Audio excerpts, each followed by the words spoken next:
Welcome, Smogon players. I'm Tyson, joined here by Talon for your week 7 of your Smogon NPA crossover. I'm super excited to get into today's games. I mean, if you're coming from the Vancouver stream, we're going to try to keep the action and the hype here over again on week 7 of NPA. Again, I'm joined here by Talon. Talon, how are you doing? I'm doing excellent. Was like you enjoying the Vancouver stream. Really excellent quality of play there, and hoping to see that quality carry over here with the premier Pokemon Draft League going 14 season strongs with NPA. Going to be an exciting week once again. Yeah, 14 seasons of amazing games. And like I said before, we're pulling you away from Vancouver, but we still have tons of amazing games here today. Our first game of today is going to be like absolutely keeping up that tempo with Pietro and Shuli. Uh, and we're going to hopefully pull those up on stream here. And that's going to be the Blackthorn City Blades versus the Samurais. And these two teams here we have on preview immediately jumping into it. Talon, do you want to tell us a little bit about the two players here before we talk about the teams? Yeah, of course. So Pietro Fierro is actually Marco Silva, Marco Fierro's little brother. Was really dominant in the juniors division, winning a national or international championship there. Carried that strength over to seniors and has won an international in seniors. Still a senior, so battling against mainly masters in the North American or in the NPA this season. Basically, for those unaware, the junior seniors masters is basically age division. So Pietro in the 12 through 15 division, now playing against everyone older than 16. So generally, the quality of play in masters a lot, um, you know, generally stronger. There are definitely strong players like Pietro, but definitely taking an opportunity to prove himself here. And then Chu Li is a Chinese player, so the Chinese scene doesn't have the viral events that a lot of the Western regions have. So they're mainly relegated to playing online, competing in the ladder, the official Pokemon ladder, as well as global challenges, which are big online ladder tours. But has proven themselves there and hoping to prove themselves in this best of three environment in NPA.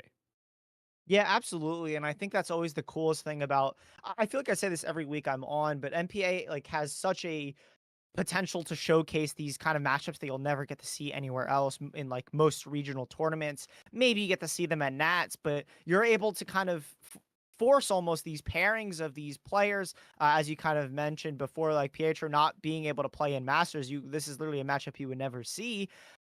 Being able to see it play out here at NPA is really really exciting and kind of a um, spoiler for later. We have Chris Hahn, another seniors player who aged up into the Masters division and has done quite well there. They're going to be our second game today, so we'll get to see a little bit of them later. But talking about these teams, we have an interesting matchup. Zamazenta here paired with a couple of normal Pokemon that you would normally see on the team, like the Chien Pao and the Fluttermane and the Moongus kind of supporting it. But what I'm excited to see is this Dragonite on there as well, choosing the Choice Band item. We haven't seen this guy in a while, especially with the Choice Band item, but having great synergy with the Chien Pao, offering those Terra Normal extreme speeds, just dishing out tons of damage if they don't have a priority blocker in Psychic Terrain or with a Farigiraf. This Ditto here to round out the team as well. Opting to go for the safety goggles instead of something like maybe a Choice Scarf, given that the sash is taken by the POW. And then here on Shuli's side, we have a Tropicos opting for the choice specs instead of something like the leftover set, which is a bit more common, I believe. Specs still has a place in the meta. It's just a very specific thing that you want on a specific kind of team, as we see here with the Whimsicott and the Covert Cloak, to enable that speed to make sure that your Tropicos is going fast and hitting hard. So that Tailwind specs combination is really strong, with a lot of other supporting pieces here, like that Farigiraf that I kind of mentioned before, stopping those priority moves like those extreme speeds or potential fake outs, Ogre Pond for more redirection, as well as big damaging pieces like this Urshifu Dark and Landorus Incarnate. Yeah, it's a pretty interesting matchup. Typically, when we see the Terapagos teams, we don't see this very offensive tailwind with the choice specs Terapagos. We see it more going for leftovers to heal gradually over the course of the battle to restore to its Terra Shell, basically having any damage while it's at full HP. But here, just going full out offensive, which honestly shifts the matchup against Zamazenta pretty substantially. Whereas the bulkier Terapagos teams tend to be a little bit weaker to the consistent fighting type damage pressure that the Zamazenta can put out. The more offensive Terapagoses with Terra Starstorm, Earth Power have more ways to hit the Zamazenta and the partners and can actually outpace them over the course of a lot faster battles than we're used to seeing from Terapagos teams. Yeah, absolutely. And I'm really excited to see how these two teams play together as we get into our game one here between Pietro and Shuli. Like you kind of mentioned before, I think Zamazenta and Tropicos normally is a kind of one-sided matchup almost for the Zamazenta, especially if I have that wide guard. You kind of have a lock on the opposing Tropicos, but with this choice specs on this Tropicos, I think Shuli might have a little bit more pressure um, onto the opponent, or excuse me, the Poggers might have a little more pressure into the Zamazenta as long as they can kind of figure a way around the wide guard. Yeah, I think wide guard is definitely the thing that screams out as an issue for the Terapagos. While you can lock into Earth Power, um, well, just backing up a bit, wide guard blocking the spread type damage of a terrestrialized Terra Starstorm, whereas, you don't have to go for the terrestrialization on the Terapagos. You can go for the very strong single target Terra Starstorm. Regardless, though, typically on these Zamazenta Chien-Pao teams, early against a Choice Scarf Pokemon, they'll try and protect themselves, go for double protect, scout out what offensive options their opponent is locking into. But on this team, that's less effective, given that the Whimsicott can go for Tailwind to get speed control, and more importantly, can go for Encore against non-Dark type Pokemon, including the Zamazenta. So you can Encore them if they go for a Protect, which really just makes things a little bit trickier, whereas they can't go for Protect, they can't go for Wide Guard turn 1 as safely with the presence of Encore on the field. Yeah, absolutely. And I also think another tool that's going to be super impactful here is this Landorus here on Pietro's side. Just threatening super effective damage into something like that Zamazenta is going to be really, really nice if you are looking for an option to kind of beat out a Zamazenta without having to, play around the wide guard. Just going for strong earth powers off of your Landorus is a super consistent option. Considering Zamazenta only gets a defense buff and not a special defense buff. But we do see leads here come out. Pietro is going to lead Ogerpon and, Terapagos. And we're going to see Shuli lead the Zamazenta and Chien-Pao. Yeah, I think this is generally the most common lead on the Zamazenta teams in the Terapagos. Get the Sword of Ruin active from the Chien-Pao to make sure that your body presses are doing absurd damage. On the Terapagos side, it definitely makes sense going less offensive, not leading the Whimsicott to get the speed advantage, but having the Ogerpon to pretty much guarantee Terapagos will get to move here by going for a Follow Me and then any attack with the Terapagos.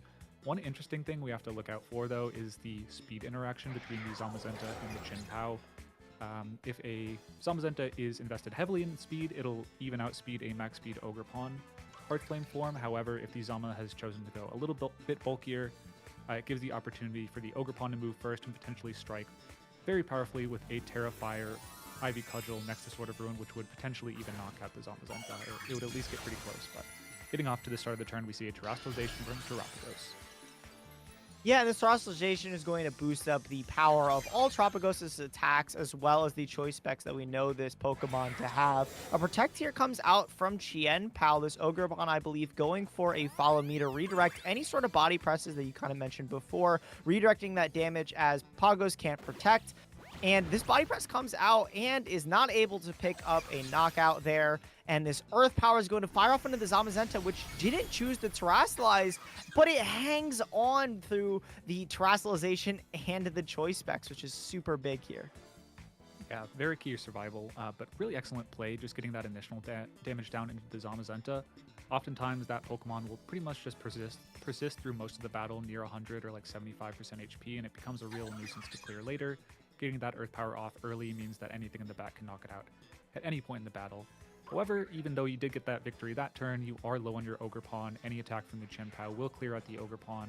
And having given up the Terra Shell on the Terapagos now means that a Body Press will just clear that out. So definitely a very dangerous pin by Shuli by just double attacking the Ogerpon and the Terapagos. But we do start to see a switch into the Whimsicott to potentially circumvent that Body Press damage.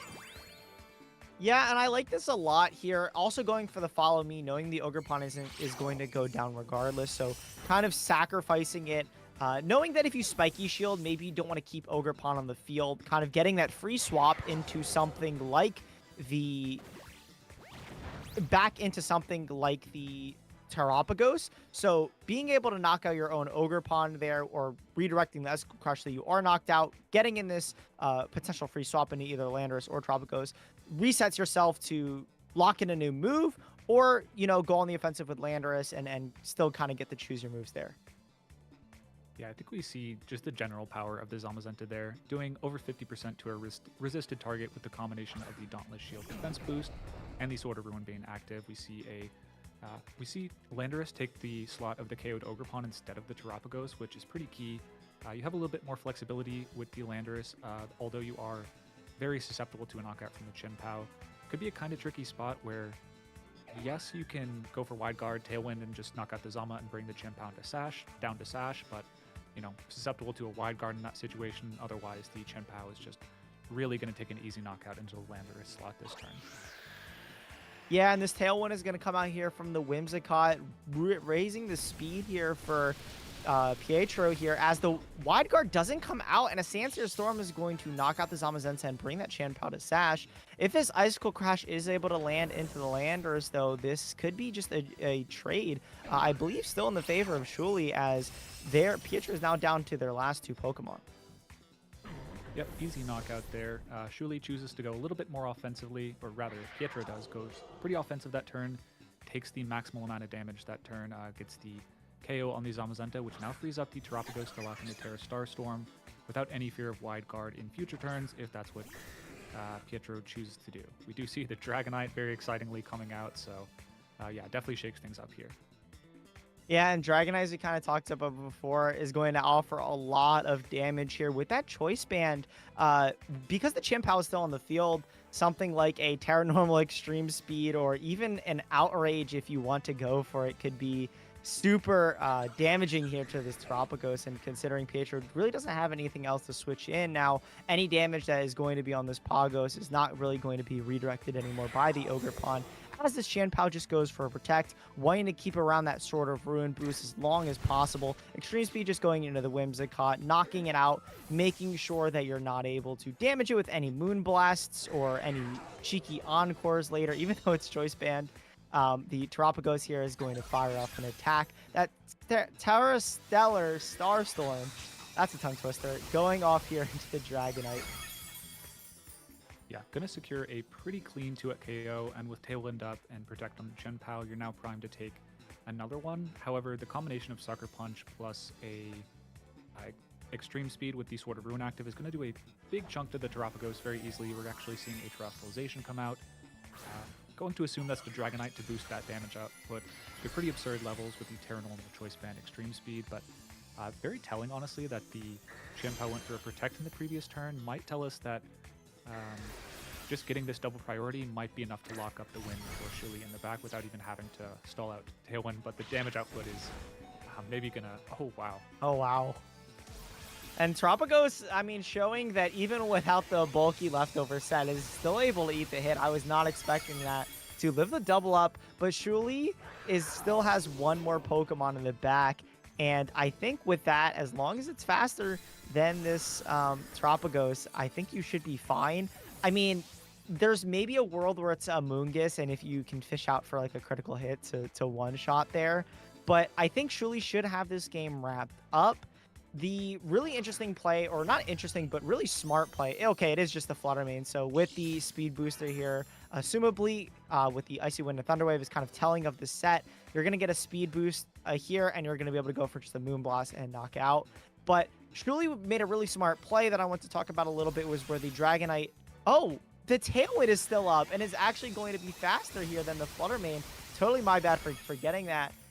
But Flutter Mane is going to be able to hang on and get the knockout here with Moonblast regardless. A little scary there, but as I was saying before, the Dragonite chose to not Terrasilize, to live the Starstorm, so then next turn you know you're going to get knocked out anyways. Then you could go for the Terrasalization and do as much damage as you need. Yeah, I agree. The sequencing of the Terrestrialization, very important there. The Extreme Speed easily clearing the Whimsicott without needing that extra damage boost, and then, like you said, allowing it to survive the turn and make sure you get the massive amount of damage that allows the Flutter Mane to clean up in the late game. One tiny detail, the Terapagos outspeeding the Flutter Mane, if the booster energy speed Flutter Mane, even in Tailwind, is a bit irregular. That might be an indication of the Tropicos either being a timid set or the Flutter Mane being a bit slower than typical. But yeah, we're going to jump into game 2, and I'm interested to see how Pietro adjusts to that game 1 loss to Shuli. It felt like the kind of bread and butter standard lead of Chen Pao and Terapagos, even though, or sorry, the bread and butter Chen Pao Zamazenta lead, even though you got the big Earth Power damage turn 1 into the Zamazenta, still was pretty convincing in favor of Shuli despite getting that turn 1 correctly. So Yeah, absolutely. And what I thought was really interesting as well is like we don't really know how this Tropicos is built because, like you said, it's faster than this Flutter Mane, but it was able to eat a Banded Terra Normal, sort of Ruin, Extreme Speed, and Sucker Punch. So maybe that's also telling you Shuli maybe Shuli is not adamant on the Chen Pao, and that might have been a reason why it wasn't able to knock out. But I think like the Tropicos being fast in the Flutter Mane is actually pretty important because normally I think if you are Shuli, you want to play around your Flutter Mane for your speed control, right? Like you have the Thunder Waves and you have the Ice Wind, but if you're not able to guarantee that you outspeed Terapagos under Tailwind, then it's kind of an annoying piece to have in the back because you're not guaranteed to be faster than Terapagos as long as Tailwind is up. yeah, we saw what Pietro ended up locking into. I think it is interesting that the Fergraph isn't coming. I don't think it's like incorrect because although you have Rocky Helmet, you're still not loving taking all the damage from the body press from the Zamazenta, and although you can block the extreme speed from the Dragonite and the Sucker Punches, if you're still dead weight and you can't deal with the Zamazenta, it's not much good. But we're seeing a switch up on the lead to Ogre Pawn Landorus on Pietro's side to try and adjust to that game 1 loss. Yeah, what I really think is interesting here is we really want to make sure that we're avoiding these body presses from Zamazenta and kind of using your Ogre Pawn as the support piece. Ogre Pawn being able to play so flexibly to both roles, either as a support or an attacker, specifically the Hearth Flame. Just going for Follow Me's here, recognizing that you really don't want to be taking these Icicle Crashes or body presses from Zamazenta. Body presses you're fine with, but the Icicle Crash is the main thing that you're kind of redirecting here. And Landorus is going to be able to fire off so much damage here into the team. So already seeing a pretty big variation from last game where the Zamazenta protects turn 1 into the Chen Pao. Might end up being positive for Pietro, able to, although take a lot of damage on the Icicle Crash with the Ogre Pawn with a critical hit to boot. You do chip down the Chen Pao's Focus Sash, which proved to be a bit of an issue last game. So interesting start to the game 1, or game 2, sorry. And this makes a lot of sense, I think, knowing that the Protect from Zamazenta is maybe a little bit telegraphed, knowing that you want to kind of just damage the Ogre Pawn so that you are able to go for something like a Body Press into an Icicle Crash the next turn if you are Shuli. Pietro kind of getting the Earth Power into the Chen Pao is really, really big as well, as you said before, making sure you get it down to Sash so that you can knock it out next turn, or with a Sandstorm Storm, or making sure it's set up so that your Tropicos can come in and get the knockout that way. You can just go for another Follow Me here with the Ogre Pawn. It's done its job. Redirect the Body Press and go for something like a Sandstorm Storm here. As the Zamazenta switches out for Shuli, switching in here for the Dragonite, able to avoid those ground-type moves that Landorus likes to click. Yeah, that's a really smart switch. Typically on the Zamazenta teams, they don't have one of these bulky, or one of really a immunity to ground type moves. So maybe playing off the familiarity of Pietro, saying, okay, I think you're going to go for Sands here just because it's safe in most matchups, but not so safe here. However, not coming away with the turn with nothing, knocking out the Chen Pao. I do want to point out on that first turn, the critical hit into the Ogre Pawn did 120 HP, so I think given that, if it hadn't crit, it would have been able to live too, so maybe an indication that the Ogre Pawn's a little bit bulkier, but regardless, we have a possibly, the Dragonite's definitely a problem for the Landorus, not being able to hit with the ground-type moves, but yeah, the Landorus now in play with the Chen Pao, which previously failed it in the last game, now able to at least strike the Zamazenta with Tailwind up if Extreme Speed with Terra Normal doesn't knock out the Whimsicott before it's able to even set up Tailwind. Yeah, and here we have the Whimsicott come in, able to set up something like the Tailwind, or even just go for a Moonblast if it desires. As you kind of mentioned before, the Dragonite's going to be a big problem here. Those Terra Normal Extreme Speeds are going to be able to do a lot of damage. You might not want to Terastallize just yet because you still are staring down this Landorus, and if you do Terra early, not only are you weakening yourself to Tropicos in the late game, but you're also going to be able to hit be hit by Landorus's ground type moves, and that also means your Zamazenta is going to continue to be weak to ground type moves. So I think if you are Shuli here, you have to be very careful what you lock into and what you terastallize in these upcoming turns. Yeah, definitely going to be a big test of restraint for Shuli, whether they just go straight for the knockout this turn, which if it knocks out will prevent Thaison from going up, but if it doesn't, really leave the Dragonite and Zamazenta vulnerable in future turns. We're seeing a more defensive terastallization with the Zamazenta going for Terra Dragon, and now, yeah, locking the Dragonite to be unable to knock out the Volcare Whimsicott, while Landorus goes for Protect, a bit of a defensive turn overall from the players. Yeah, and I think both players here really had to call this turn correctly. But playing defensively, making sure you can kind of get around that. Heavy Slam going off into the Whimsicott there, knocking it out, but it did get its Tailwind up. The issue here, though, is when Terapagos comes in, it's going to have to choose what it wants to do, right? You have to either choose to live the turn with the Terraform here. We did see an Outrage come out there from Dragonite, so you aren't going to be able to go for a play of like maybe an Extreme Speed into a Body Press on the Terapagos to break that shield. So you are going to be able to eat a Body Press here if you do decide to keep the shield up, but then you have to kind of play around again this wide guard Zamazenta, and that's going to be very, very interesting at how Pietro maybe wants to play this endgame. Yeah, you're absolutely right. The lock into the Outrage is pretty interesting. Yeah, Extreme Speed would do a bit more damage to the Landorus, and Outrage is in Tailwind, making sure that you get the attack off, but with the Extreme Speed with priority would be pretty cool. Yeah, the wide guard pressure is definitely pretty substantial on the Terapagos, preventing it from going for the Star Storm. You might have to lock into a single target move, like I think Hyper Beam might be on this Terapagos if I'm not mistaken. Yep, it is there, so Earth Power, Dark Pulse not especially useful, or you could just go for the non-terastallized Terra Star Storm, which maybe knocks out the Dragonite, but we see a very defensive turn from Shuli going for Protect, as we potentially see a double up into this Dragonite. Yeah, so this was a really good turn from Pietro, and depending on what's in the back there for Shuli, that was a really pivotal turn, I think, for Pietro there, calling that Protect. Not getting any damage on the Tropicos there for Shuli means that the shield is still going to be intact, and the key thing there is Pietro held off and didn't click Terastallization on either Pokemon here, so Shuli still has to kind of figure out which of these Pokemon here are going to click Terastallization. Because if you do go for a wide guard here, predicting that the Tropicos goes for a Terra Starstorm, choosing to opt for the spread one, yes, you wide guard against it, but now you have to deal with a Terra Poison potential, or Terra Poison Earth Power, so you have to resist the Moonblast from Fluttermane and not take super effective damage from this Icy Wind. So you kind of have to pick and choose what you want to do as Shuli here. Yeah, I really like Pietro's play last turn, just expecting the Zamazenta to play very safe, just say, okay, if I just go for Protect, I can potentially take a knockout with Outrage. Oh goodness, we see a double Protect from the Zamazenta. As no Terastallization coming out from the Landorus. Yeah, as we see a double up into this Protect. Could be very dangerous depending on what the Fluttermane goes for. Yeah, so doubling into the Zamazenta there is a little bit unfortunate. Of course, you can't predict a double Protect. There's a lot banking. You can, but it's very, very risky to predict your opponent would go for that.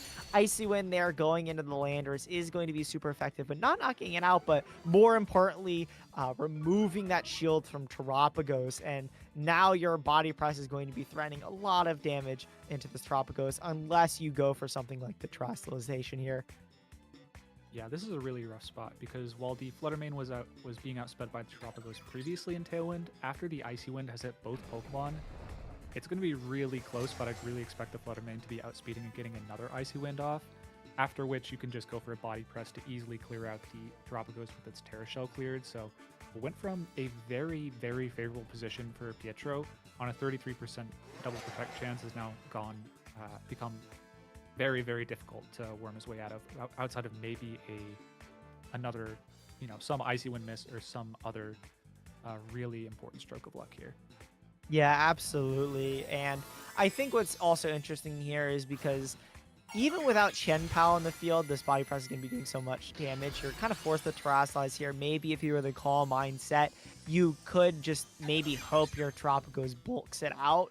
Considering the Zamazenta did switch out, it doesn't have the +1 defense boost anymore, which is important to note. But I do think the Icy Wind here is going to come off. Again, as you said before, faster than Tropicos, getting another speed drop. The wide guard also coming out here, just locking it in for Shuli. Yeah, completely locking this game down. At this point, with a Choice Specs Terapagos locked into a spread Terra Starstorm, and with Wide Guard's Zamazenta. For those unaware, Wide Guard has a different property than Protect in that you can just go for Wide Guard as many turns consecutively as you would like.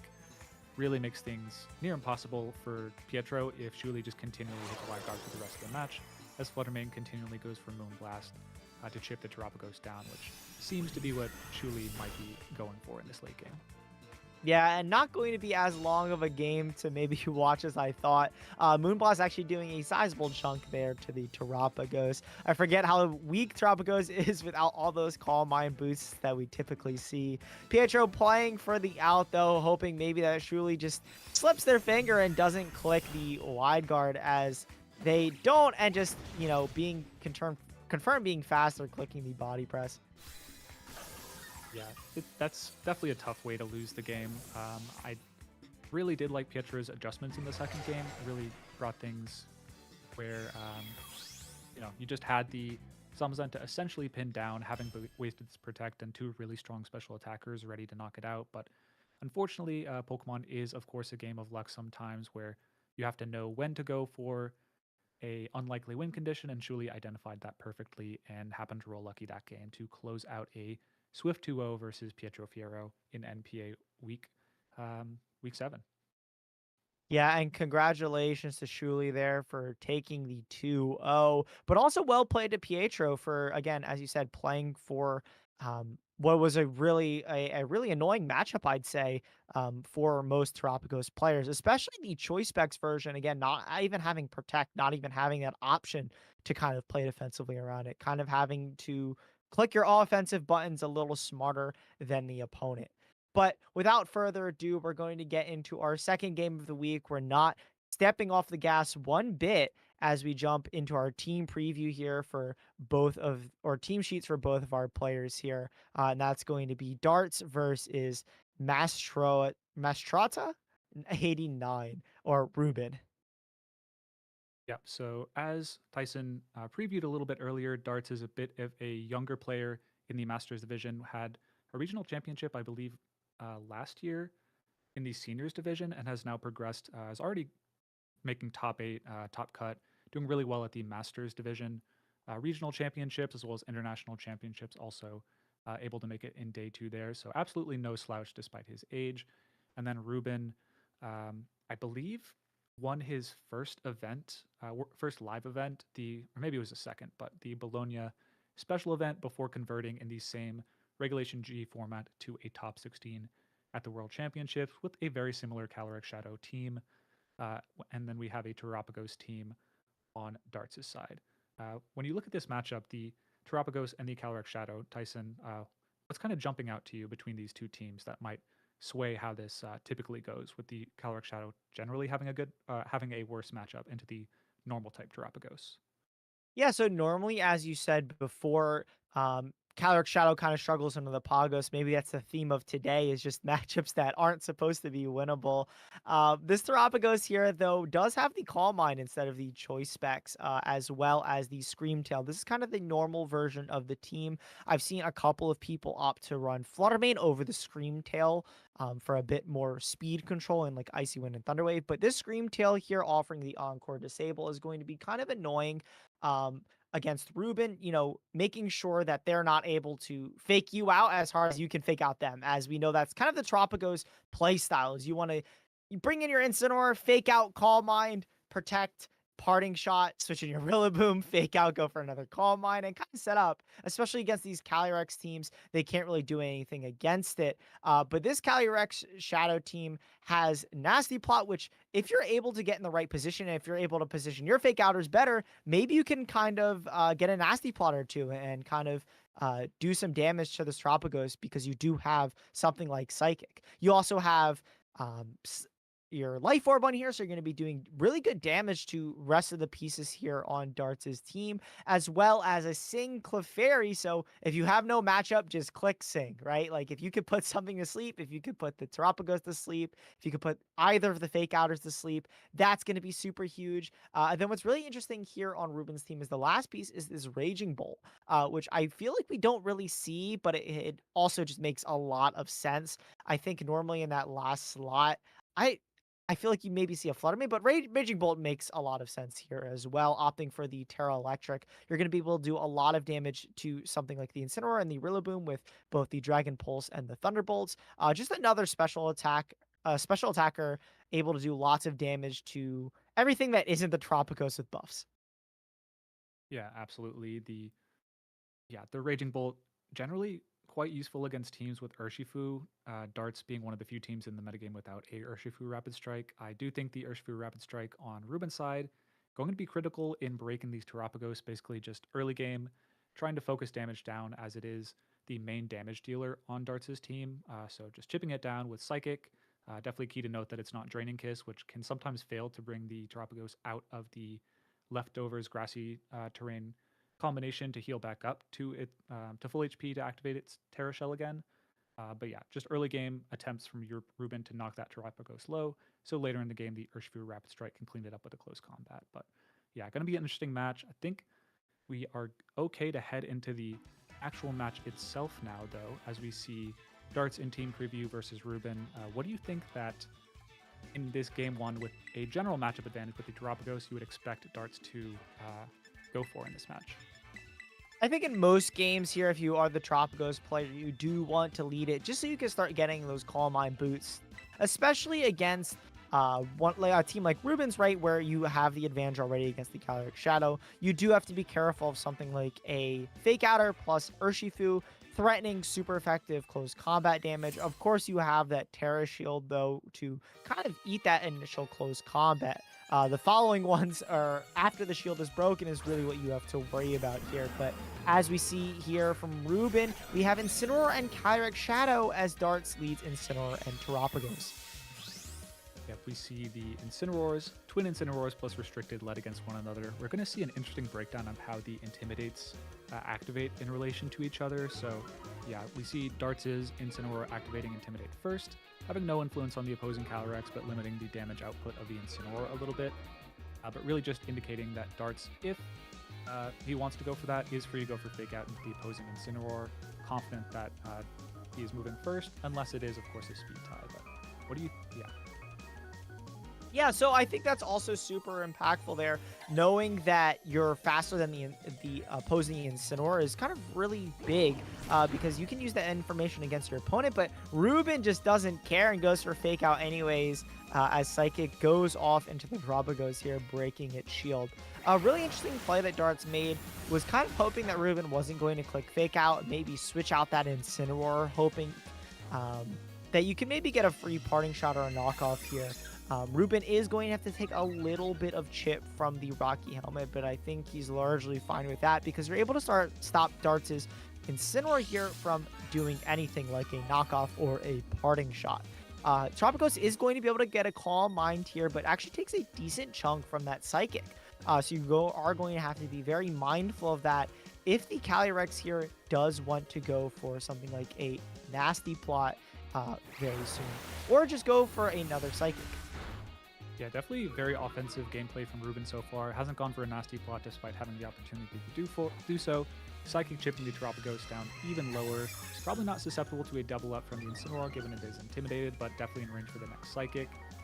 We see maybe not. The Terapagos goes for a Calm Mind, getting up to +2 in all stats, and the Incineroar on Darts' side going for a parting shot into the opposing Incineroar to reposition, having taken a lot of damage on the Terapagos.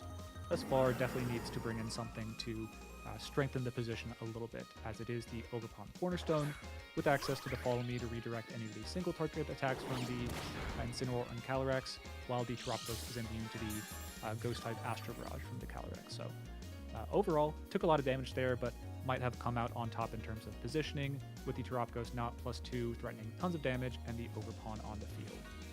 Yeah, absolutely. And I want to say that that was kind of big end of the turn there, we saw the knockoff go into the Ogre Pawn instead of the Terapagos, maybe valuing knocking off that Rocky Helmet or whatever comes in a little bit more, which is interesting to me because you really do want to stop this Terapagos from healing, and that Leftovers is going to be a huge source of that until Rillaboom comes in which case it's going to be doubled. But choosing not to knock off the Terapagos there is very interesting to me, as we see a Terrestrialization come out here from the Terapagos, saying that I'm at +2 now. I think this is enough to start doing some actual damage. I'm going to start going for Starstorms now, as the Ogre Pawnee here is going to be able to redirect any of the Psychics, or just go for a Spiky Shield as to not be knocked out by a potential Astral Barrage and attack from Incineroar. Yeah, really good call there, recognizing that Astral Barrage does, I think, a little bit more than Psychic or equivalent, so maybe trying to cover a switch a little better with the Astral Barrage instead of going for the Cycling with the Terapagos. So just takes advantage, goes for Spiky Shield and Overpawn.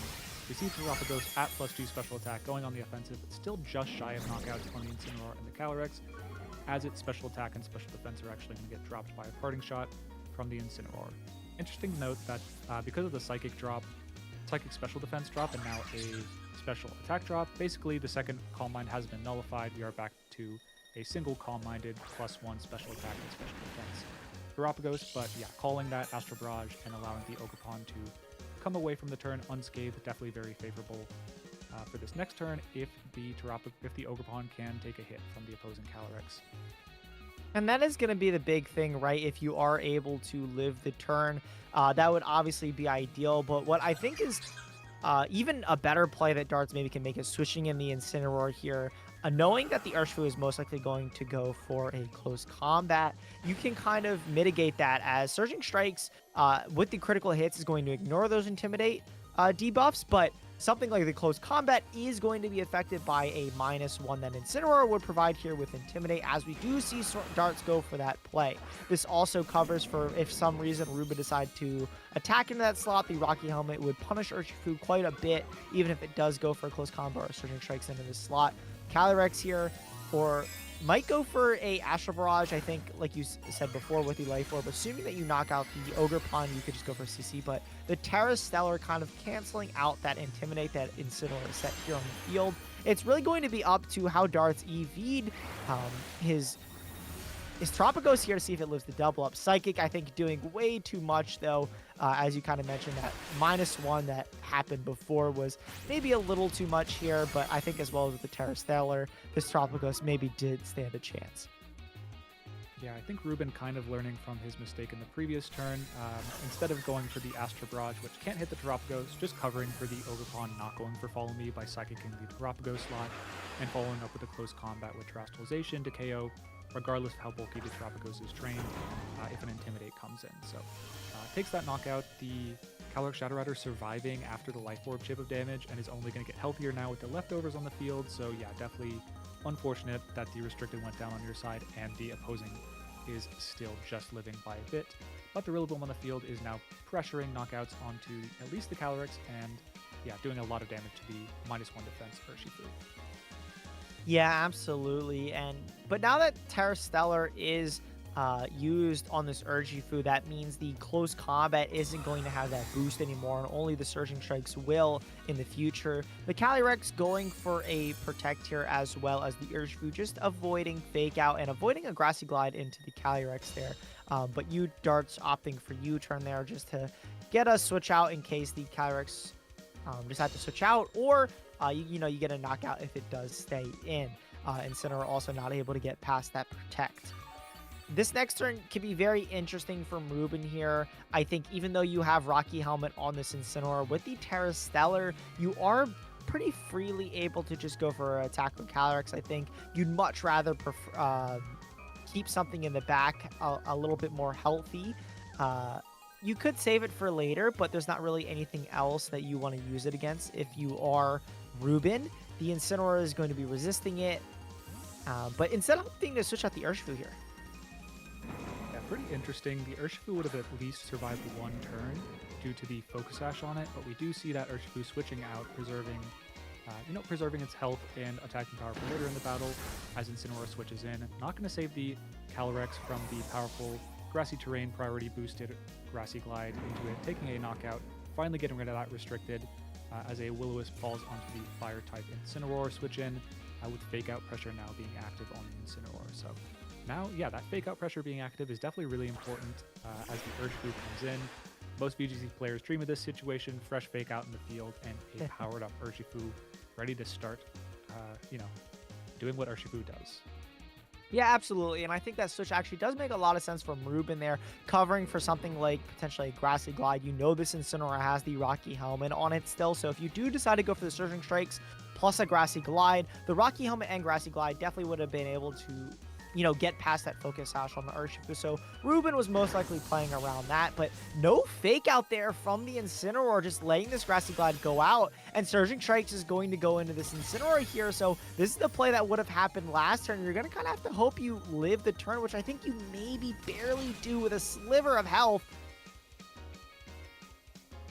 Yeah, we see the Rocky Helmet chips going down. The third one connects, knocking out the Incineroar. Pretty guaranteed.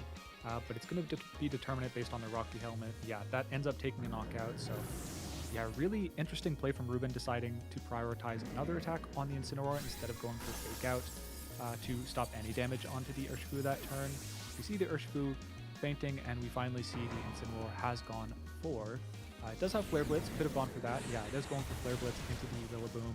Does a lot of damage. One of the few Incineroar in this metagame not running a Taunt or a Will-O-Wisp over the Flare Blitz slot, but yeah, it ends up paying off here as the Flare Blitz does a big chunk to the Rillaboom, while the Incineroar just is able to survive the attack as the last Pokemon is revealed for Ruben, and it is going to be the Raging Bolt. Makes a little more sense to, instead of going for the Fake Out, just prioritizing damage on the Rillaboom, knowing that if you go for Fake Out, you're not really getting done much that turn. And then on top of that, your Incineroar is most likely getting knocked out next turn to the Ogerpon. So instead, prioritizing damage with that Flare Blitz into the Rillaboom, knowing that Raging Bolt might have a little bit trouble breaking through this Rillaboom, which does have that Assault Vest. Considering you only have Dragon Pulse, normally that Rillaboom actually would be able to, do something against the Raging Bolt, but instead of getting that Flare Blitz onto the Rillaboom, making sure the Raging Bolt can kind of do a little bit better of a job against the Rillaboom and the Ogerpon that it's staring down. So Ruben is still in this game here with a full health Raging Bolt at the back. Yeah, I wonder. Yeah, the damage based on this Dragon Pulse from the Booster Energy Raging Bolts can be really important. The speed could be important too, but yeah, looks to be not crazy bulky as the Ivy Cudgel does over 50%, as Dragon Pulse still brings the Ogerpon down to pretty low HP, potentially Thunderclap range, as the Rillaboom just cleans up the Incineroar with a U-turn. Going to take a bit of Rocky Helmet chip for those troubles, but still able to survive the turn. And very notable, healing a little bit, actually healing the Raging Bolt out of Ivy Cudgel range, or at least very close to doing so. Yeah, absolutely. That's exactly what I was going to say, is the Ivy Cudgel doing exactly 50% there. Grassy Terrain is going to be able to bring it into range to live again. But what we have to be careful about is a Thunderclap here from the Raging Bolt. And also what's also important than that is Thunderclap. Oh, Thunderclap does go out. Is not able to knock out the Ogerpon, though. That Grassy Terrain, doing wonders here. And with the Glide plus a Cudgel here, you should be able to knock out the Raging Bolt. I also want to say that if you were able to knock out the Ogerpon there, the Raging Bolt was actually faster than the Rillaboom as well, so you would have been able to knock it out the following turn. But very well played from Darts there, taking game one. Yeah, incredible survival on the Ogerpon. There was a bit of bulk investment on the Ogerpon in the HP stat, so seeing that Pokemon live on 2 HP, definitely feeling pretty good about that investment decision. Yeah, made a incorrect call in, if you're expecting Thunderclap to KO, just assuming that you have to make the Thunderclap 50-50 call correctly. Gets that wrong, just attacks and gets Thunderclap for it, but ends up surviving. Very, very critical to winning that game one. And most importantly, I feel like when you go down, when you have the quote-unquote disadvantaged matchup as the Calyrex Shadow Rider player up against a Calm Mind Terapagos team, revealing your best game plan game one and still losing definitely feels pretty tough, especially when it's on a damage roll that, that close. So if you're Ruben here, how do you think you're adjusting your game plan, knowing that you've just given your best and just come up short against Darts here? Yeah, so like with the Psychics and stuff, I think going for damage into the Terapagos is definitely correct, right? Not letting it up, punishing it for going for these calm mines, you're able to actually keep up with it reasonably well with the Life Orb and Calyrex just being a monster, having this huge special attack stat. I think if you are Ruben, maybe you want to lead the Urshifu a little bit earlier and maybe threaten the immediate close combat, and try to get that as soon as possible. The problem there, though, is with the double fake out on Darts' side, it's going to be a little difficult. I think if I am Ruben, I want to maybe see even a little bit more offensive, maybe more risky plays. We see that a lot of the time. The players who are able to win these disadvantageous matchups go for a lot more riskier plays that would give them more reward, but again, are maybe more risky. And if they are able to pay off, they're able to swing these matchups in their favor. As we see a repeat of the first game, Dart saying, you know what, my leads at least were perfect, let's go for that again. I had the speed advantage, I didn't even go for fake out, and I was still able to win the game. And then Ruben saying, all right, that game was pretty close. At least on the lead front, I don't think my game plan was too flawed. Let's see if we can run this back, as we once again see Darts' and Incineroar's Intimidate activating first. And yeah, we're going to see which adjustments these players are going to make, given that Darts now knows that Ruben's a little bit more primed to go for Psychic instead of Nasty Flop, so might be a little bit more defensive with the Dropperose as opposed to the previous turns, as the Fake Out comes out on Darts' Incineroar into Ruben's, taking a bit of Rocky Helmet chip, but critically making sure that its Terapagos is going to be able to move without being flinched. And yeah, we see the Psychic breaking the Terra Shell, doing a lot of damage to Darts' Terapagos. Yep, still a pretty big chunk of damage, and it doesn't look like there's a special defense drop this time, so the Terapagos getting to +1 in its special stats. Now, really primed defensively well against the Calyrex Shadow Rider, and thankfully the Incineroar not able to screw with his plans as it did in the previous battle. Yeah, and as I kind of said before as well, knowing that Ruben maybe has to play a bit more offensive to kind of break this Terapagos, or maybe play a bit more risky, you as the Terapagos player can kind of sit back and let them pick what they want to do. You have tools like Protect and this Calm Mind to just kind of sit across from this Calyrex and just continue to not take damage. As Starstorm follows up here, being satisfied with the +1 in the Incineroar, Parting Shot going off instead of something like a knockoff to maybe potentially get a knockout into Ruben's Incineroar, instead dropping the Incineroar's attack and special attack and switching out here into a different Pokemon. Yeah, really brutal that the Starstorm wasn't able to knock out the Incineroar. Ideally, you just take that knockout, get the Parting Shot redirected into the Calyrex, and you're just living very happily with the Terapagos. However, we see a Parting Shot into the Incineroar, or into the Ogerpon slot from Ruben, the Incineroar now being switched out, but now following on the field. Kind of a mirror of the previous game outside of the,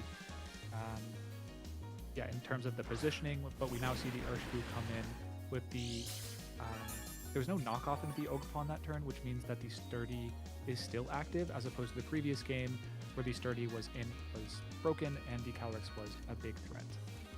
Yeah, and I think that was really interesting by Ruben. I think if you are in that spot, your Incineroar isn't really doing much of anything anymore.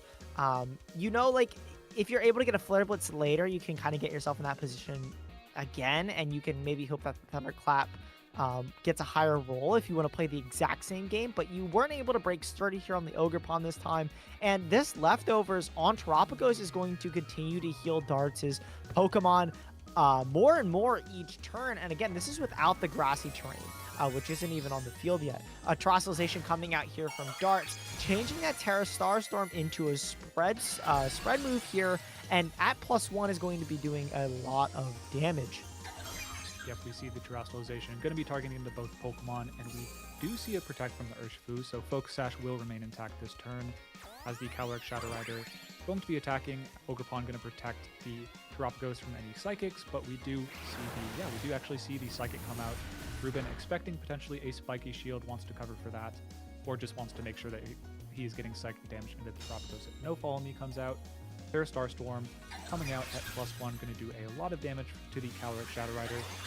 Last game we saw it at +2, I believe, so we're going to see how much it does this time. Still a big hardy chunk, but once again does seem just shy of Life Orb range. The Calyrex should be able to get one more attack as the Terapagos continues to heal its massive HP stat just a little bit more, but honestly breaking the Sturdy, really critical that turn for Ruben to allow the Urshifu to potentially KO this turn. And Dart's making a huge play here, switching out the boosted Terapagos for Incineroar, predicting a Psychic and Close Combat double up into the Incineroar. Ruben made this play last game. If this pays off, this will be huge for Darts, as not only will the Urshifu break its Focus Sash on Incineroar's Rocky Helmet, but you protected your Ogerpon, meaning you're going to be able to redirect the Psychic next turn, and you're going to, with the broken Focus Sash on Urshifu, you're going to be able to get a knockout with your Terra Stellar Starstorm, considering it's super effective against the Urshifu, and Kyrex is at low HP. Yeah, no doubt. This could be a critical turn, as we do see the Psychic does end up hitting into the Dark-type Incineroar, completely immune, in a close combat, going to be targeting into the Incineroar. Going to do a lot of damage, ultimately taking a knockout, but critically, the Urshifu going to be losing its Focus Sash and coming down to -1 defense, potentially priming it for a very dangerous Rillaboom in the back, with both these Pokemon at very low HP, potentially in range of the Grassy Glide. Yeah, we do see the Rillaboom come in, but yeah, really excellent play. Maximize that turn while still losing the Incineroar. It's much better losing that Incineroar than losing your win condition potentially in the Terapagos, as the Rillaboom hits the field, ready to do some damage. Yeah, absolutely, and also huge there that the Urshifu loses the Terra Stellar boost on that close combat as well. So even if you are able to miraculously live a Grassy Glide here from Urshifu or from Rillaboom, you're not able to fire off as hard into the Rillaboom. But with the Ogerpon still here on the field as well, you can easily go for a Grassy Glide into the Kyrex here and follow up with an attack from the Ogerpon, knowing that you're most likely faster than this Urshifu. Yeah, I'm getting a bit of freezing on the screen right now, but it looks like there's a switch. Yeah, I'm not able to track the... Okay, I'm seeing detect on the Urshifu. Sorry for that, y'all. You see Grassy Glide is going to be coming out, and... It looks like they went for a double protect. I believe they went for a double protect. Yeah, are you getting my video? Mine's like a little choppy. Mine's also a little laggy. I think this is a stream quality thing. I don't think it's either of our internet. But apologies to the viewers at home that are watching this. There was a double protect there from Ruben's side, but the Rillaboom and Ogerpon are going to be able to go for the same moves next turn. Even if the Incineroar comes in from Ruben, we know that the Incineroar is low enough to get knocked out.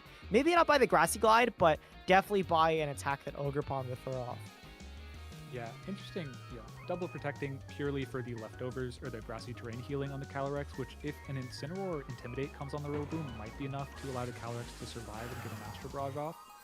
We do see the Calyrex is actually switching out, most likely going to be into that... Oh, nope, completely not into the Incineroar. We're actually seeing a reveal of the Raging Bolt, a repeat of the previous game in terms of the 4 brought from both players. We see special attack raise on the booster energy, and Urshifu also switching out. We see a double protect into double switch. Ruben recognizing that he is on their back foot, just trying to reposition. Here, the Incineroar comes out, intimidates the Rillaboom, and the Ogerpon getting maximum value out of that Intimidate onto 2 physical attackers. As Ogerpon goes for Protect, we're going to see what the Rillaboom goes for. A U-turn is massive here, able to reposition. Said, okay, I have super valuable Grassy Glides onto both the Calyrex Shadow Rider for a potential knockout, or into the Urshifu for a knockout. Incineroar's got to be coming in here, goes fully aggressive with the U-turn, forfeiting potentially 2 knockouts, and gets the Terapagos in for a leftovers, and Grassy Terrain healing, which on a Pokemon with this amount of HP, very valuable, and the potential to set up a Calm Mind against this very, Raging Bolt not that passive, but given that you can get the Calm Mind up before the confirmed slower based off that Grassy Terrain order, Raging Bolt isn't threatening the Terapagos as much as it would be. Yeah, absolutely. And not only do you have Grassy Terrain recovery, but you have leftovers recovery on this Terapagos as well. And it's almost at full HP again, which is insane to think about considering how many Psychics it's taken from this Calyrex. And Raging Bolt is no Calyrex, and it definitely doesn't have a Life Orb on it. I mean, it does with the booster energy, giving the same amount of damage boost, but it definitely does not hit as hard as the Calyrex might. So you're able to pretty confidently set up Calm Minds, or even if you do just want to go for Star Storms in the following turn, you're going to be doing a decent amount of damage. I do think you are going to have to set up a Calm Mind maybe to beat this Raging Bolt in the end game, but with Rillaboom here on the field as well, you are going to be able to go for a Fake Out and a Calm Mind or an attack next turn. And if you're Darts, you're feeling pretty good about this game too. Yeah, I do really like the play there. Ruben kind of just going the most linear route, saying, okay, Terapagos is the most threatening Pokemon for me right now. Let's just double into that. But Dart's playing it very safe, getting another basically 12.5% healing on the Terapagos after the leftovers in the grassy terrain and protects, and gets the Rillaboom with Fake Out active here as a KO with Terra Starstorm if he wants it into the Incineroar slot, or yeah, whether the Calyrex switches in or not, and then follow up the next turn with the Grassy Clyde to KO the Urshifu, so definitely a very dangerous pin. Or you can just go for Fake Out Calm Mind and start really just making this battle a uphill battle for Ruben. Yeah, this Calm Mind here is going to be absolutely huge, and a first brick in a home that you're building here for your Terapagos is just going to be this unbreakable wall of stats as the Thunderbolt comes out. Not able to get a Paralysis there, which maybe would help you out if you're able to fish for those, but Terapagos again continues the heal as these boosts come out. If you are Darts, next turn you could go for something like a Wood Hammer into that Incineroar slot, and because the Focus Sash is broken on the Urshifu, this Incineroar is low enough, and you have no Intimidate drop, and the Calyrex is also low. A Wood Hammer would just knock out anything that comes in for that slot, but a U-turn here to maybe reposition that Fake Out also makes a lot of sense. Protect there coming from the Raging Bolt instead. This Incineroar is most likely going for a parting shot if you're Ruben, unless the Starstorm just comes out first and knocks out this Incineroar. Recognizing that maybe +1 is probably fine to beat everything else in the back. Yeah, goes for Protect on the Raging Bolt, which might seem a little insignificant in the face of the Rillaboom's U-turn. However, with the Urshifu waiting in the back, could be pretty important if the grassy terrain is going to end fairly soon, in that you can just allow the Urshifu to be pretty safe from the Rillaboom and then just start locking in on this Terapagos. But yeah, I'm going to see a bit more healing from Terapagos. At this point, with the Stellar Terra on the Urshifu gone, it might not even knock it out with the close combat. So yeah, Ruben just doing everything he can to try and just incrementally get what he needs to allow the remaining Pokemon to be able to beat this behemoth raid boss of a Terapagos, because the Urshifu comes in. Yeah, and most notably as well is it won't have that Terra Stellar close combat anymore. So most Terapagoses are able to eat this initial close combat if they are bold on the Terapagos, which a lot of these Calm Mind ones do opt to run. But following up with an attack from the Raging Bolt might be a little annoying. So if you are Darts, you kind of have to position around that. So basically your turn here is hope you live the close combat, but instead Ruben going for a Protect there. Yeah, it goes for a Protect on the Terapagos, which is very bold in the face of an Urshifu, which with the Unseen Fist can break through those protects with the close combat or any of its attacks really. However, the Urshifu going for Protect also blocks a Wood Hammer from the Rillaboom, given that the Urshifu has been chipped down a little bit, doesn't have the Focus Sash, the Wood Hammer would have blocked it down, and pretty much just won the game with Terapagos potentially in the back, and the Rillaboom Ogerpon combo being able to handle the Shadow Rider and the Raging Bolt. However, yeah, doesn't get that KO, and now the Urshifu now able to freely go for close combat. What do you think that, still a tricky spot, but Terapagos, like you mentioned, could be bold. How does that affect things here? If the Terapagos is bold, it should be able to live the close combat. I think that explains the Protect there from Darts' turn last turn. If you are looking for an out, if you're Ruben, you are able to eat this close combat, but a potential double up from the Raging Bolt here could spell a knockout for your Terapagos. So getting as much HP as possible and blocking a potential move there was really smart from Darts, because if you go for a Protect, even in front of Urshifu, if Urshifu decide to go for a close combat, you know that you're going to eat it, but then you don't get knocked out to a double up from Ruben, as we see here. Getting that double up, and you would have been able to get a Wood Hammer into the Urshifu that last turn, and that would have made the endgame a little bit cleaner for Darts. But this still works out. You're able to reset your Fake Out here, a U-turn into the Raging Bolt. Your Ogerpon was faster, So you were able to get that Starstorm off, doing so much damage to that Raging Bolt. But with Ogerpon here and Rillaboom resetting the train as well as Fake Out, you're able to just safely go for Grassy Glides um, and Ivy Cudgels, and everything is in range now of your attacks. Yeah, the Rillaboom coming in with U-turn to switch out and then come back to reactivate the Grassy Terrain and get Grassy Glide active to clean up the Calyrex Shadow Rider with a Grassy Glide definitely makes this position quite challenging for Ruben. Looking back to that previous play, I do think, yeah, we saw the Dragon Pulse from the booster energy was able to knock out the Terapagos. You have to wonder if you, at that point, just have to go for the Thunderclap post-combat double up to go for the knockout and preserve all that HP on your Pokemon, specifically Raging Bolt. But we do see a double protect. We see a protect from the Calyrex Shadow Rider on Ruben's side and Ogerpon going for its own protect. And, you know, spoke too soon. It actually was a double protect on Ruben's side on the Raging Bolt as well, as Grassy Glide goes into the Calyrex Shadow Rider, as all the damaged Pokemon in the field will heal a little bit of HP from that grassy terrain, kind of hurting potentially Darts here by healing his opponent's chip down Pokemon. Yeah, absolutely. Maybe hoping, if you were Ruben, that the healing from the grassy terrain is maybe enough to bail you out.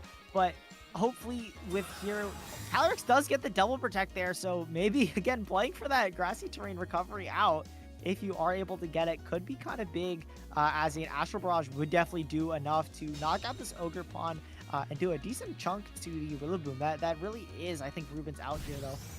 But Ivy Cudgel coming off into this Raging Bolt, able to knock it out. Yeah, clean knockout as we saw in the first game. It was doing about 50%, well under that. Really needed some combination of double protects to get the Calyrex Shadow Rider in range or out of range of Grassy Glide so that it could knock out the Ogerpon, and then maybe your Raging Bolt can win a 1v1 with the Rillaboom, but not the case here. It gets one, but not the other, and the end game looks pretty easy at this point for Darts, assuming the Astral Barrage doesn't knock out the Rillaboom with the Assault Vest. You can just go for Wood Hammer, but Ruben not even going to play it out, assuming Grassy Glide could just knock me out. Doesn't even play for the Wood Hammer into crit choke, and yeah, just takes the Darts takes the set 2-0. Yeah, and a really well played set from both players there. Again, congratulations to Dart for taking that 2-0 for their team there. That's going to be a huge win for them as we wrap up that second game.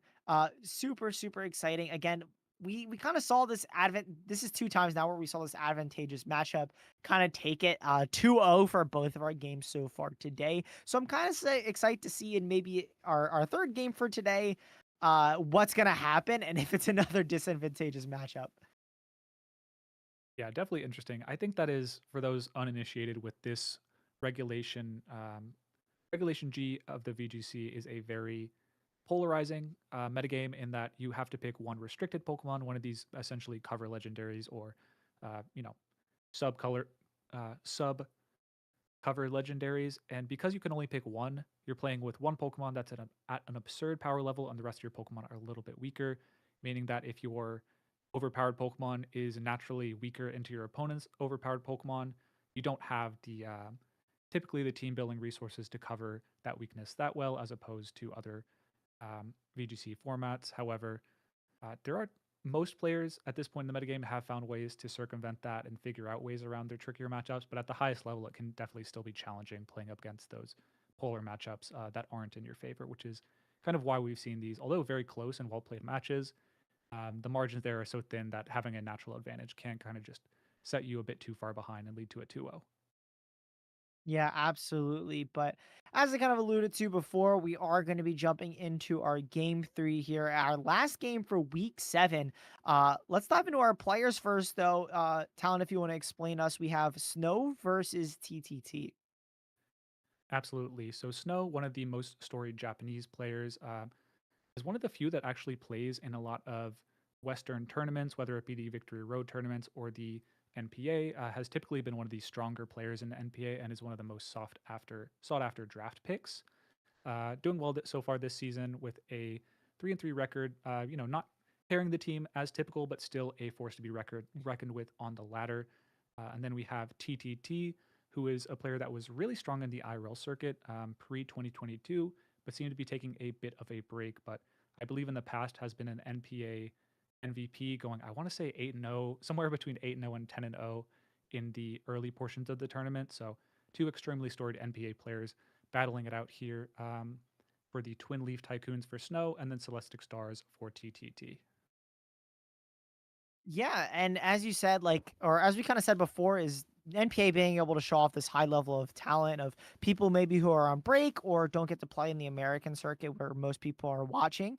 It is always so exciting to see. Like, again, this is another matchup you really don't get to see outside of NPA. And two very interesting teams here, or I guess one interesting team here, as we see Snow kind of opting for the standard Miraidon team here with the Frigraph, Urshifu, Miraidon, Whimsicott, Iron Hands, and Ogerpon. With all of the normal sets, the only one I would say isn't really standard is the Ogerpon, opting for the Focus Energy there. Um, but besides that, I'm more interested in TTT's team where they have the Kyrex Ice as well as Dondozo with a bunch of crazy moves. Talon, do you want to maybe explain to us what a couple of those are?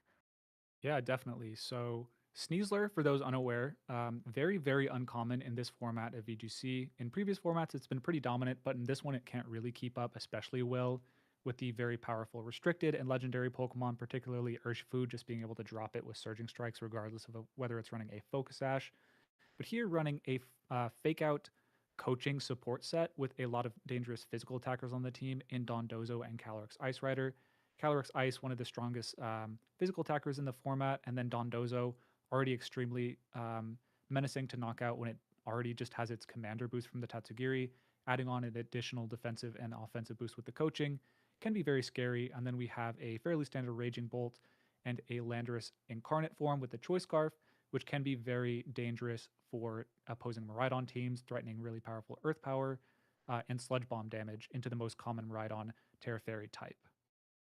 Yeah, and this is going to be really interesting as well as not only does the Sneasler have coaching, which isn't going to be really impactful, funny enough, against the Ogerpon because of the focus energy is going to be kind of ignoring any of the coaching defense boosts that your Kyrex might want on it.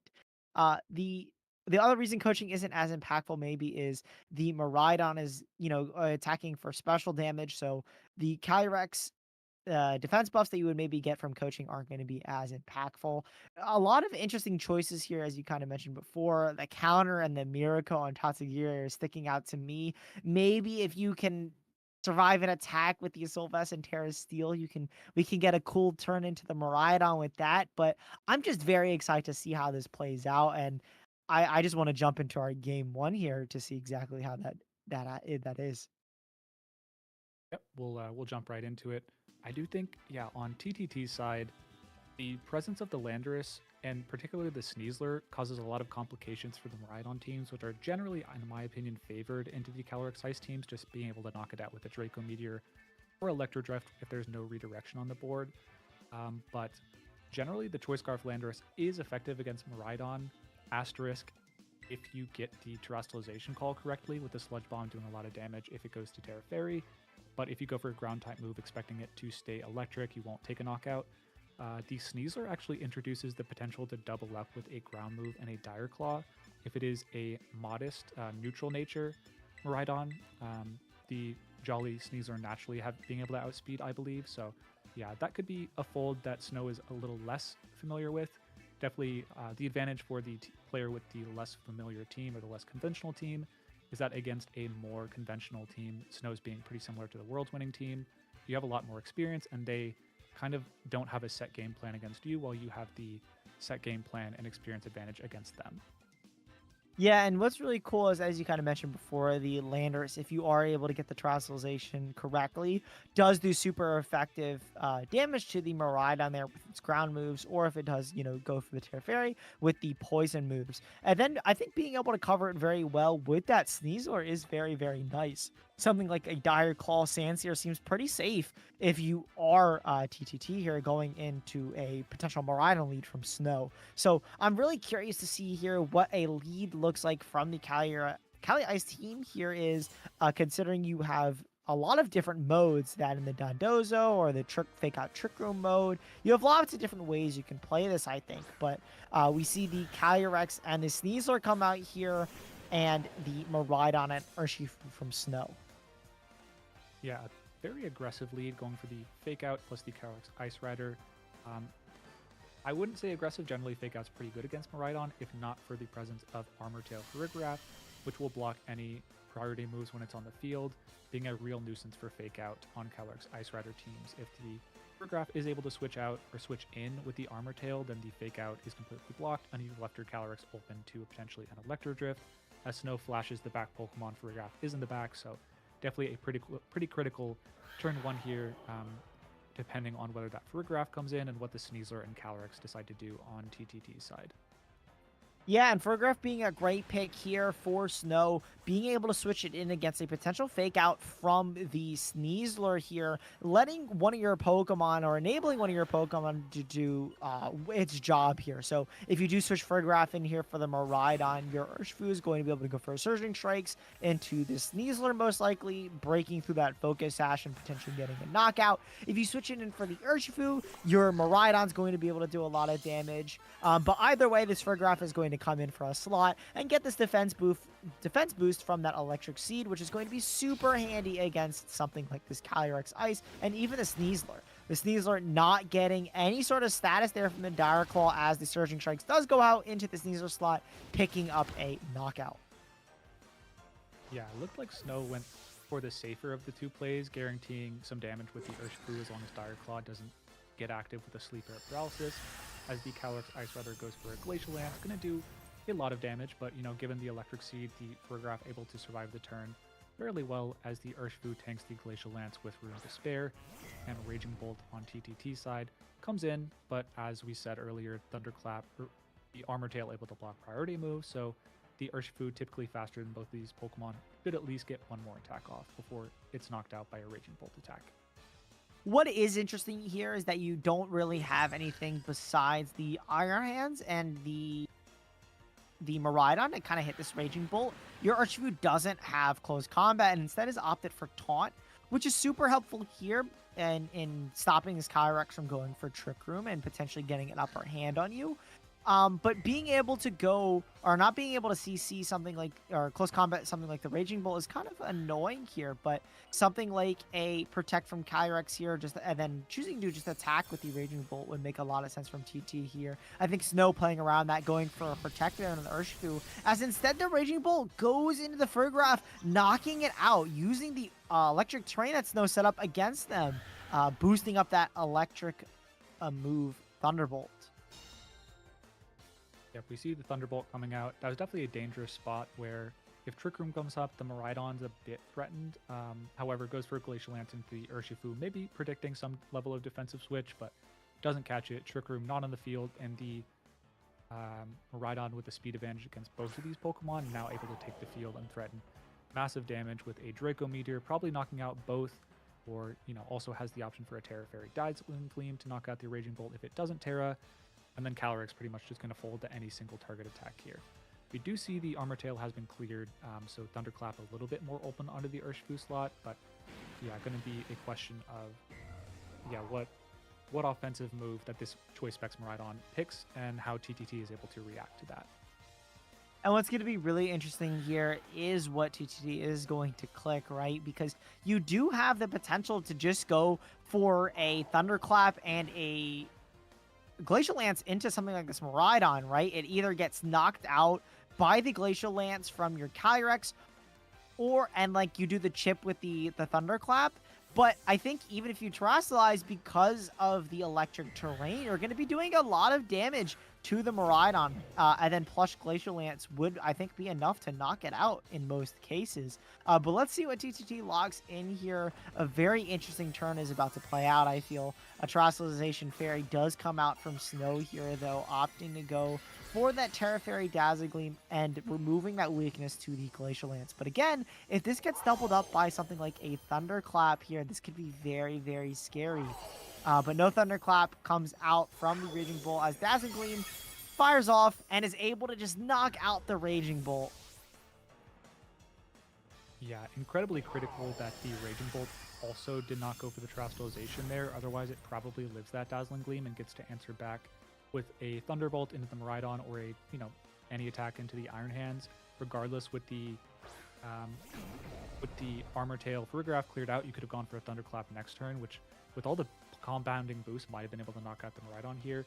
Regardless, though, we see the Landorus coming, which might be why TTT has been preserving this terrestrialization so hard, given that it is a ghost terrestrialization Landorus, granting it a potential immunity to a fake out from Iron Hand. So, yeah, maybe didn't make the most sense in the previous turn, but just showing that these players are thinking multiple turns in their ahead in their resource management as the very threatening Landorus now enters the field. Kind of the final boss for most Miraidon teams is these Choice Scarf Landoruses if they're kept in the back.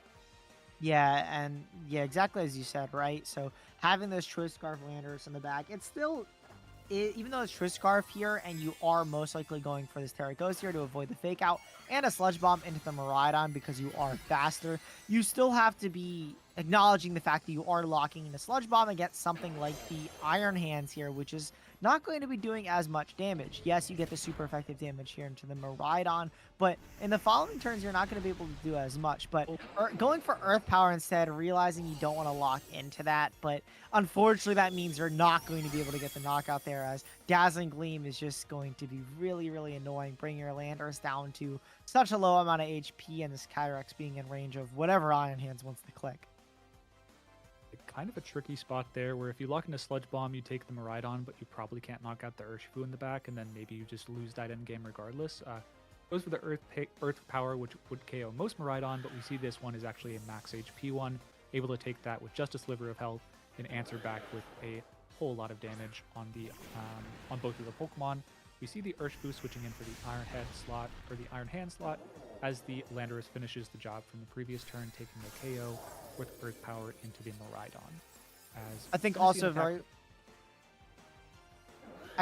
very well played there, switching out the Iron Hands to reset that fake out to just kind of guarantee you secure the turn next turn. Yeah, exactly. Now with the Aqua Jet active on the Urshifu and the fake out pressure into the Calyrex, regardless of what happens here, with Urshifu's ability to break through protects and the fake out active on, even if the Calyrex were some reason able to protect and in some bizarro world outspeed the Urshifu, could just Aqua Jet at the next turn. But yeah, we see Aqua Jet cleaning up the Landorus here.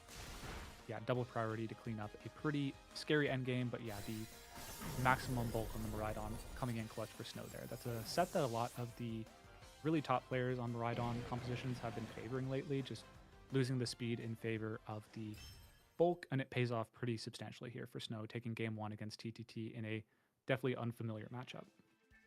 Yeah, and I think just playing it very standardly, like playing what was in front of them in the moment. Snow really positioning that figure off perfectly and kind of getting as much value as you possibly could. Raging Bolt, which would normally be very scary, I think, for a team like this. Again, even against a Miraidon, because you do have to be careful of the electric train. It is going to boost the opposing Raging Bolt. Which I think if we saw something like a Thunderclap or even a Thunderbolt there into the Miraidon predicting a Terra, you would have been able to knock it out using the terrain against Snow. So I think maybe if you are TTT, that's a adjustment you maybe want to consider for a second game, kind of getting a pin like that, because if you are able to lock in a move like Earth Power or Sandstorm Storm on the Landorus late game, that will be a lot better once the Terra Fairy Miraidon is out of the way, because as you kind of said before, the max HP Miraidon was just able to eat that Earth Power and kind of screwed over the end game there for TTT. But really well played from Snow, and I'm excited to see if there even needs to be an adjustment here, which I think there might be, as Whimsicott there is the fourth Pokemon set for a graph for Snow. Yeah, the advantage being a game up on a team with as many offensive options like this is that you can kind of adjust based off of what worked for you in the first game, how your opponent is going to react. So you're unlikely to see, given Farigiraf was in the back the first game, for a lot of priority to come out from TTT. So hovering the Whimsicott over the Farigiraf in the back definitely makes sense to allow the Miraidon to get under Tailwind and basically be able to outspeed both the Sneasler and the Landorus Incarnate and take some knockouts before it's able to take damage into itself. That could be pretty key. So definitely an aggressive matchup. Adjustment from Snow weakens his position in general against Fake Out. However, if it pays off and there is no Fake Out earlier in the battle from the Sneasler or even late, it could really just clear up the Miraidon to take knockouts against even the faster Pokemon in TTT's field. As we do see the same lead here from both players, the Miraidon and Urshifu from Snow, and the Sneasler and Calyrex Ice from TTT, offering the same options as they both had before. But as you said, if the fake out does come out here and TTT does take that risk, and maybe thinking that if I go for a fake out and the photograph is in here, this could be super valuable. Um, Yeah, yeah, definitely a lot of dramatic tension on our side, knowing that it's Whimsicott in the back. If TTT just rips the fake out and goes for a Glacial Lance, whether there's a Terastallization or not, it's definitely a very positive turn for him. But of course, he could just play it safe, expecting Fergraph to come in once again and get caught by an Electro Drift into the Calyrex. That'd be worst case, losing your restricted first turn. We're going to see how it plays out. It is fake out into the... Oh no, it is Dire Claw. Gets a poison on the Urshifu, but no fake out comes out. Yeah, and that Dire Claw is not going to get a sleep or paralysis, meaning this Electro Drift is going to fire off into the Calyrex, bringing it down to red, and this Urshifu is able to follow up, not into the Calyrex, but instead into that Sneasler, getting another knockout onto it. The Sneasler has not been able to do much except fire off a Dire Claw. At least this time they got a status into the Urshifu, but if you are TTT, this is already looking really, really scary. There's no face cam, so everyone can't see it, but my hands are on my head right now. Calyrex Yeah. Ice Rider, it is very irregular for it to be able to live that Electro Drift from a Choice Specs terrain boosted Miraidon. Able to tank it there and get a lot of damage back off onto both the Urshifu and the Miraidon, which now primes the Landorus to get 2 KOs with the Sandseer if it wants it. Really, looked like a bad turn, but ends up pretty even on HP, down on Pokemon, but now really primed for this Landorus to come in and start cleaning up. Yeah, and this Sandseer Storm or even Earth Power, if you just want to secure it, would make a lot of sense here to guarantee the knockout on the Miraidon. What was also interesting there is because you are the max HP Miraidon, kind of a battle of the bulk, being able to live the Glacial Lance and then being able to live the Electro Drift. I'm sure both of these players are just like hands on their heads as well. Just surprised that both of their restricted Pokemon were able to live that turn. Definitely. Yeah, we see Snow definitely on the defensive now, sees the threat of the spread move from the Sandseer being very dangerous. Going to be switching in the Whimsicott, which should be able to resist and take the hit decently well, regardless if it has the Focus Sash to guarantee it lives the turn, as TTT switches out the Calyrex Ice Rider into the Raging Bolt to take a potential attack from the Urshifu like an Aqua Jet. And a Terastallization coming out here from Snow, choosing from TTT, going for Terra Ghost, making sure they're not weak to something like a critical hit Aqua Jet from Snow there, which would be very detrimental, knocking out the piece that would, win you the game. The Aqua Jet going there, not doing much damage. Sandseer Storm able to land into both targets, though, removing the Urshifu from play now, and as you said before, into the resisted Whimsicott, which is super nice. Yeah, we now see Jigs up for Snow, the Whimsicott is revealed, and typically Iron Hands is your back, even if you haven't revealed it on these teams. It's just so strong against the Calyrex Ice Rider teams in general. So now TTT has a bit more freedom to go for Thunderclaps onto weakened Pokemon, hint hint, the Miraidon. So yeah, the Miraidon, if it comes in, is really just going to serve as a bait, whether you go for Thunderclap or go for a Dragon Pulse into the obvious switch is going to be the question, but yeah, definitely Snow on the back foot after a pretty strong game one. Some very hectic not damage rolls, but very off-standard training of the Pokemon leads to a very unfamiliar situation for him in this game too. And what's very scary here as well is because most Iron Hands now don't run a Wild Charge. You don't really have a secure knockout into Landorus. You could maybe hope that, if I dodge Sandseer because it's locked into it, I could get a knockout onto this Pokemon. You are not even guaranteed because Heavy Slam is just not doing as much as a Wild Charge in this scenario. The also other scary thing is you don't really have a Pokemon you want to Terastallize now. Light Screen coming out into this or onto Snow's side of the field as Sandseer does fire off and misses, I believe, both targets there, which is going to be huge for Snow, just giving another turn to potentially fire off an attack that Light Screen isn't going to be paying much value yet, but in the following turns it definitely will. But Heavy Slam actually able to knock out the Landorus regardless. I was completely forgetting that the Electric Train was giving Iron Hands that Quark Drive boost to its attack, which was definitely going to let it knock out there. That's my bad.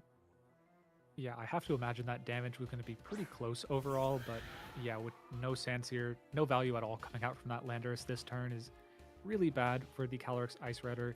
Just at extremely low HP, if Thaison goes up, any Pokemon can knock it out. The one point of solace is, although Light Screen is up, you can still probably Thunderclap the Miraidon for the end game, but unfortunately, you aren't an Assault Vest Raging Bolt, so Moonblast is going to do a hefty amount of damage to your Raging Bolt. Yeah, the double miss there just makes things incredibly difficult for TTT here. Big stroke of luck for Snow, as the Calyrex is going to start the turn off defensively with a Protect. And that is unfortunately the kind of side of Pokemon that is just apparent in almost every game, where choosing to lock in a Sandsear there, yes, you're able to get a double knockout into the Urshifu, and threaten into the Miraidon, but not being able to land your Sandsears that turn is really, really big, when maybe something like an Earth Power would have been a bit more consistent. The Raging Bolt dropping to -2 isn't going to be able to switch out anymore. So those drops are going to be permanent, as you do set up the Tailwind here with the Whimsicott so that your Iron Hands is faster than the opposing Calyrex. And we do just see a forfeit come out from TT. That's going to be another 2-0 in Snow's favor. Yeah, just explaining that, the final turn to that end game, we saw the Raging Bolt going for Draco Meteor. Just really hoping that with a Draco Meteor crit through Light Screen, you'd be able to knock out the Iron Hands. Probably wouldn't have anyways, but at least you get to go for a Thunderclap or attempt to the next turn against the Miraidon. Unfortunately, we saw Snow actually locking Encore into the Raging Bolt, meaning that would have been locked into Draco Meteor against the Miraidon, which could just go for Dazzling Gleam to close the game out. So definitely the game pretty secure in hand after the Landorus missed the attacks. Maybe would have had it even if it did hit, but obviously not going to get to be able to see that scenario, as Snow is able to advance to a 4-3 record, taking a big win for his team. The Twin Leaf Town Tycoons, as the Celestic Stars lose that match with TTT there. And that's going to be it from us here at NPA. Thank you all for watching our Week 7 coverage here. All amazing games, 2-0s, but absolutely amazing. Go watch the Vancouver stream after this if you aren't already. And stay tuned for Week 8, which is going to be coming next week, I believe, for more NPA action. Talon, thanks for co-hosting with me commentary today. It was a blast, and we'll see you guys later.